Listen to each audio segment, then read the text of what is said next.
8 things that make no sense in Star Wars Knights of the Old Republic.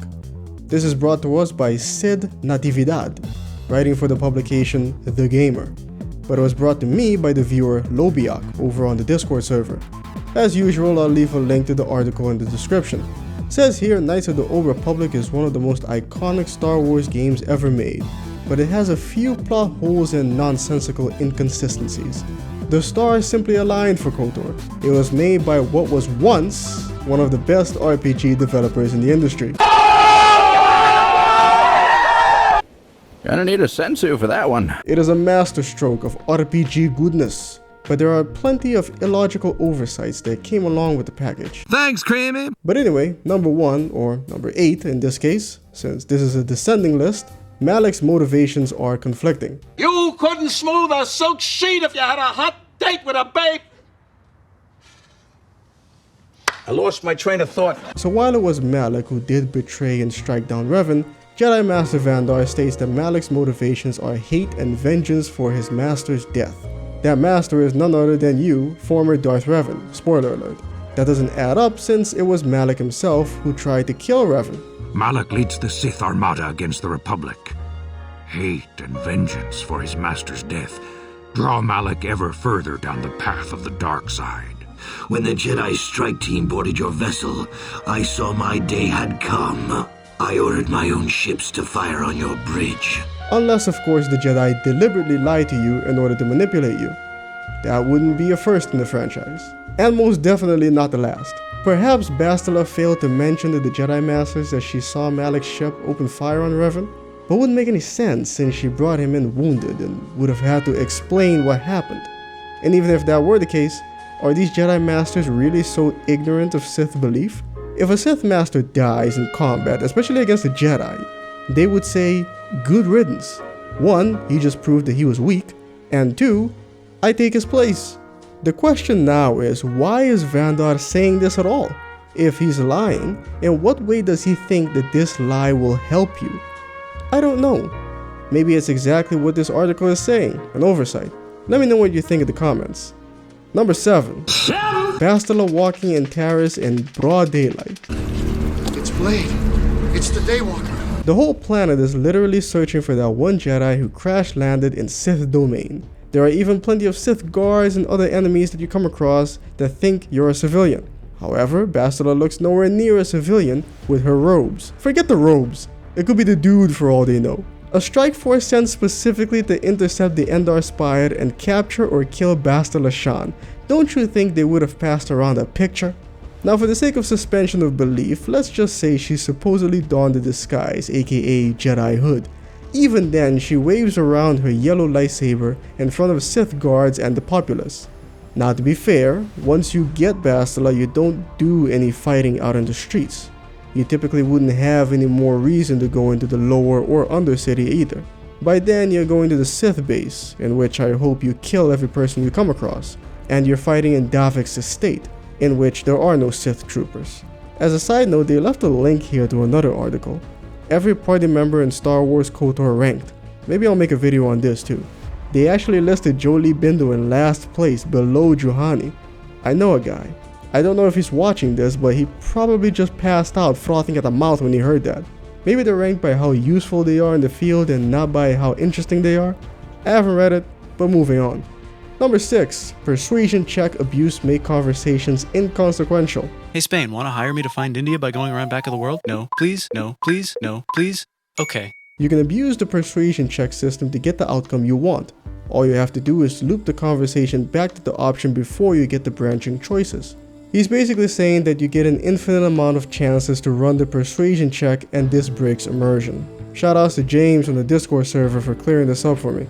Of course, even if the player is only given one chance, they can break immersion even further by loading a previous save.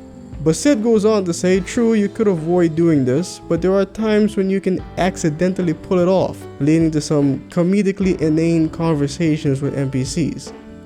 I'm not entirely sure what he means.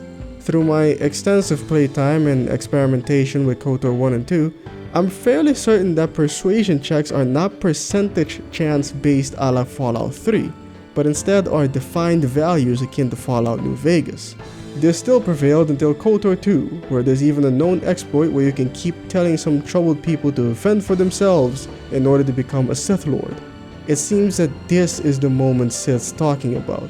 Since the Aspire Media patch and the restored content mod, many of these exploits have been fixed, including this one. As you can see, it no longer works. Number 5. Swords. You see those warriors from Hammerfell? They've got curved swords. Curved swords. In the sci-fi franchise, where the most high-tech weapons are laser swords that can cut through anything or guns that shoot infinite laser ammunition, swords seem to be more than a little impractical. I mean, yeah, kinda. I mean, look at this guy. See what you made your fellow Sith troopers do? If you weren't fighting Republic soldiers using a sword, then they wouldn't have had to blow you up along with them. But of course, this is an RPG. And even lore-wise, it wasn't too long ago in the canon that Jedi and Sith were still using physical weapons.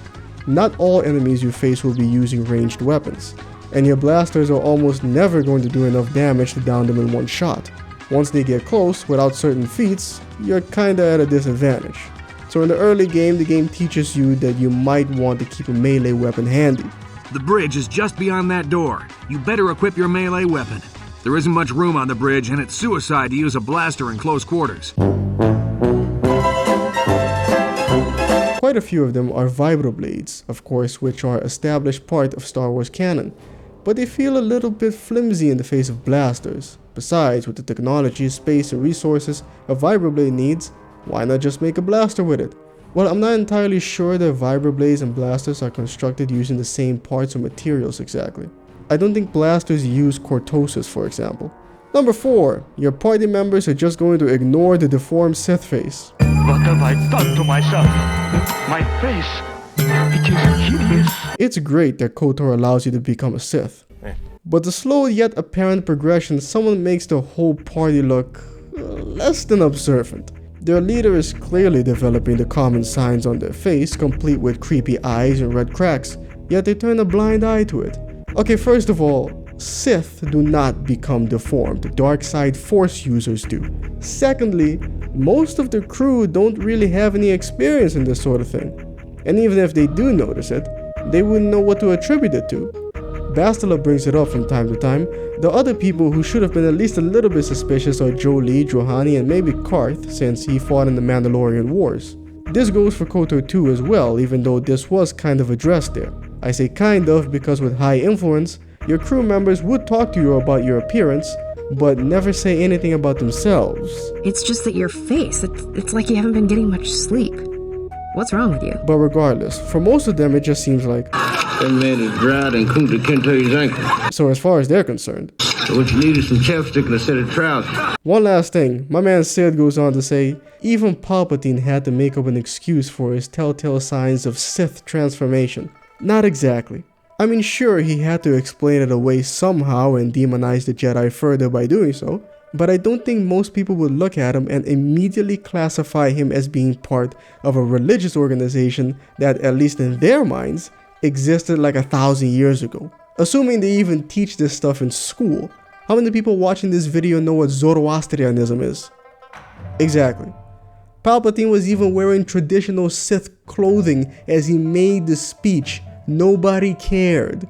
A lot of people in Star Wars don't even believe the Force exists. Number 3. The Rakus and their selective virus.